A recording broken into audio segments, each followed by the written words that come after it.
You are listening to Boxagon Sports with Abraham Storns Jr., broadcasting the very best in boxing, MMA, and wrestling.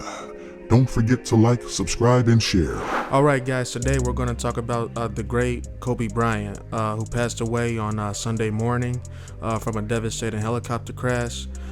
Usually my channel is more, it's about like boxing, MMA, and wrestling, but today I'm going to talk about the great Kobe Bryant because not only was he just a legend in the sport of basketball, but he was a legend all around the world, in sports and outside of sports, and he touched a lot of people's lives.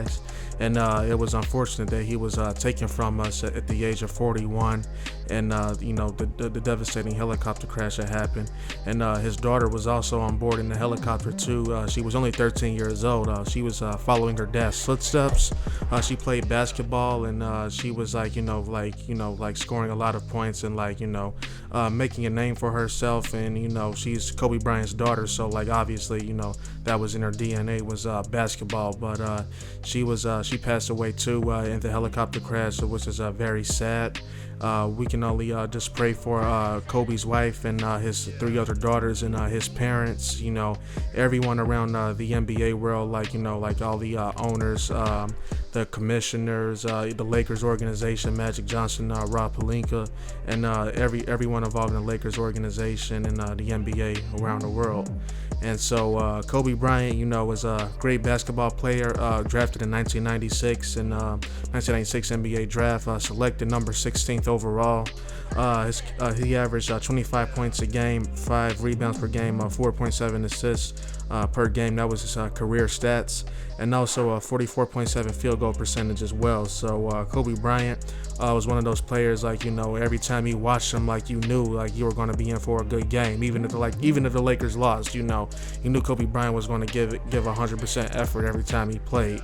So Kobe Bryant, he's also a 5-time NBA champion. Out of his 20-year career with the Lakers, he's made 18 All-Star appearances, and he is also a league MVP. He won the MVP back in 2008. Honestly, feel like he should have had more than just one MVP award, because there were times he went hard. I felt like he was robbed of a few MVP awards, but still, that doesn't take away from who he was as a player. And Kobe Bryant, he had five NBA championships. He won his first one back in 2000 NBA Finals. They went against the Indiana Pacers.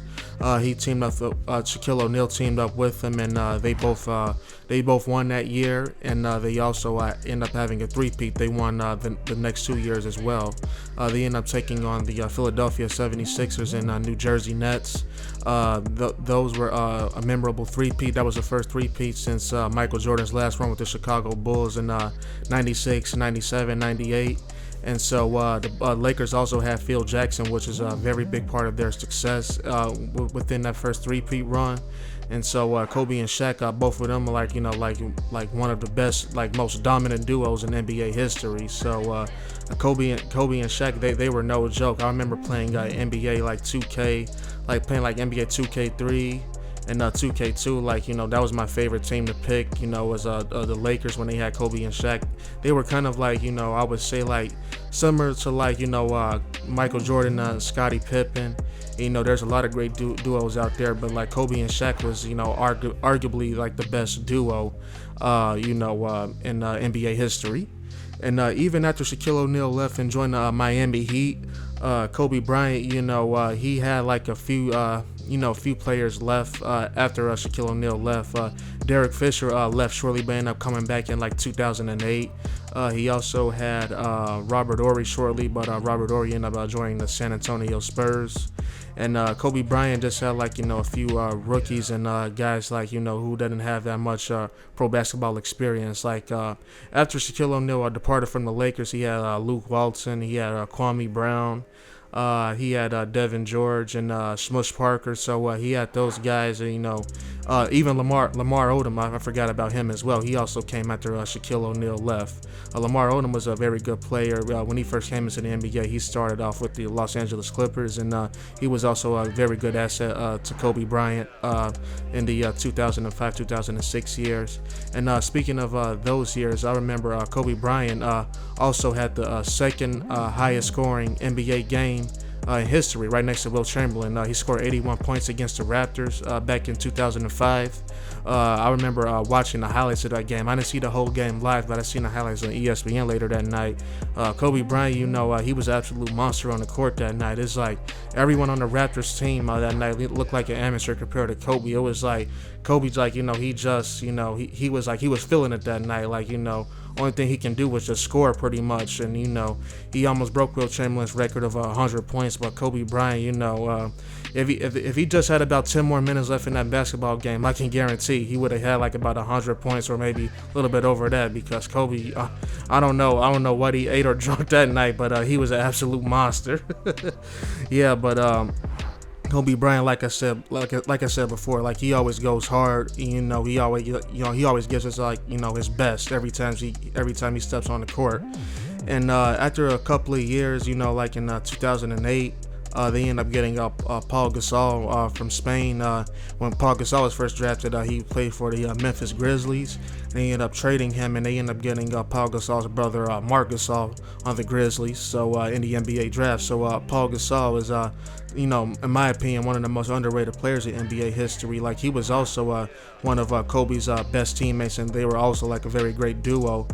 They made it to the finals in 2008. Kobe, he brought the team up from the bottom, and he stayed with Phil Jackson. He stayed true to the Lakers. He stayed patient, and I remember back in 2007, there was rumors going around that Kobe was going to join the Chicago Bulls, which is my team because I'm born and raised in Chicago. So all of us here in Chicago, we were going crazy when we found out we had the possibility of signing Kobe Bryant to the Chicago Bulls, and we still would have possibly kept Kirk Hinrich and Ben Gordon and possibly Ben Wallace too. So imagine all of them on the team with Kobe Bryant. But Kobe Bryant had a phone conversation with Michael Jordan during that time, and Michael Jordan told him to stay because he told him he was going to win a few more championships if he stayed with the Lakers, and Michael Jordan was exactly right. Kobe followed his advice, and he did exactly what Jordan told him to do. He stayed with the Lakers, and he ended up getting 2 more rings. Now, getting back to the 2008 finals, when Kobe took the Lakers back to the finals with Paul Gasol and returning Derek Fisher. They had a very good team that year. They went up against their rival, the Boston Celtics. Celtics had a very good roster that year. They had guys like Paul Pierce. They had Ray Allen, Kevin Garnett, Rajon Rondo, who is now a Laker himself, and they also had Sam Cassell, the former Los Angeles Clipper. So the Celtics won in 2008. They defeated the Lakers in a 6-game series.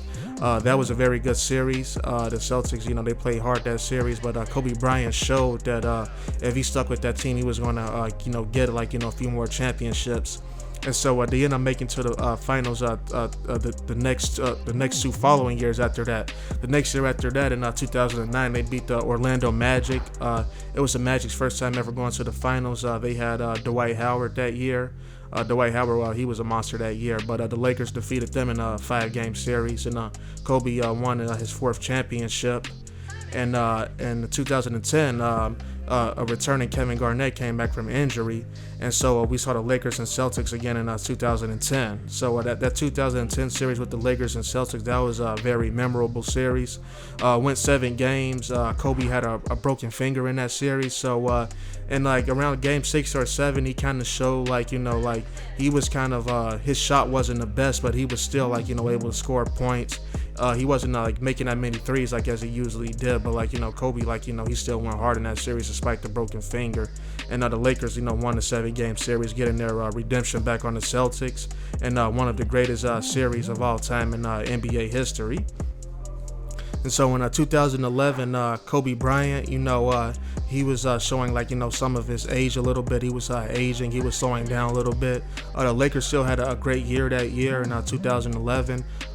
It was Phil Jackson's last year coaching as well. So Phil Jackson, he was facing some health issues, and like the 82 game schedule was taking a toll on Phil Jackson's body. And so Phil Jackson had retired that year, and there was rumors of him joining the Miami Heat that year, and other teams were trying to pursue Phil Jackson because they heard his contract was up with the Lakers. But the Lakers ended up getting swept by the Dallas Mavericks that year. The Mavericks, who ended up winning the championship later that year, defeating the Miami Heat. The Lakers got swept.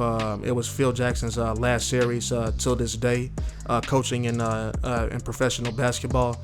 Kobe Bryant, he still gave it his all, even though he got swept by the Mavericks. And after that, Kobe he stuck around for a few more years, all the way up until 2016. But before that, in 2013 or 14, I believe, he tore his Achilles tendon. Right before the playoffs, the Lakers had Dwight Howard and Steve Nash that year. That team didn't last very long.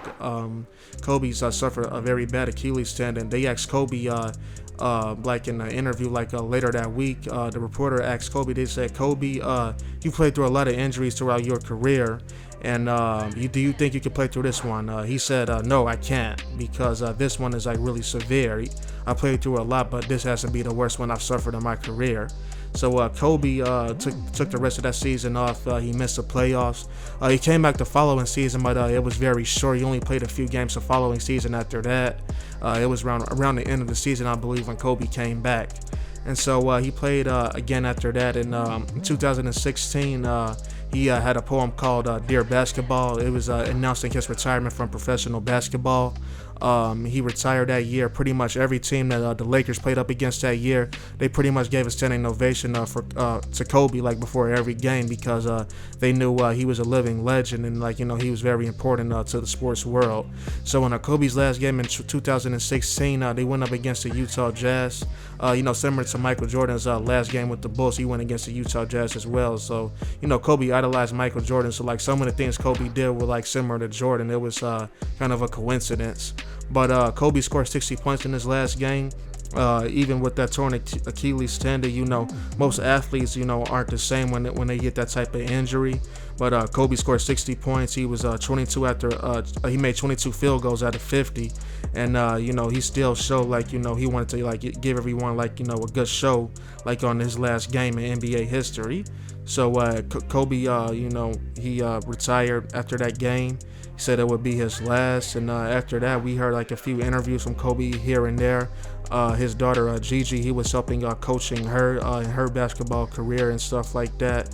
And so we would see Kobe in interviews and things. We would see him at the Lakers games. LeBron joined the Lakers last season. We seen Kobe at quite a few Lakers games this past year and last season as well. And so, there was also rumors going around when LeBron joined the Lakers. There was speculation that Kobe Bryant would come out of retirement and join the Lakers. Kobe said he wouldn't. He wouldn't join the Lakers. But the Lakers got off to a slow start last season. And I think they started off 0-4. And if the Lakers went 0-5, Kobe Bryant said, look, if the Lakers go 0-5, I'm coming out of retirement. But, I wish that would have happened, because I would have loved to see Kobe Bryant and LeBron James team up. That would have been a dynamic duo that would have been just as deadly as Kobe and Shaq, Kobe, Gasol, all the other dominant duos in NBA history.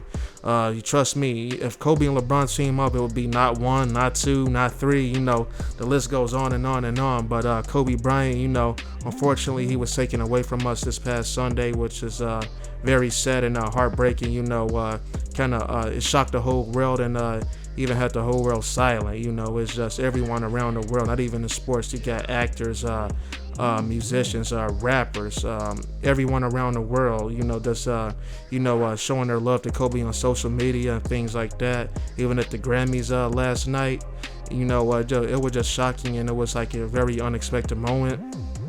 And this past weekend, and I believe that was Saturday night, the Lakers went up against the Philadelphia 76ers.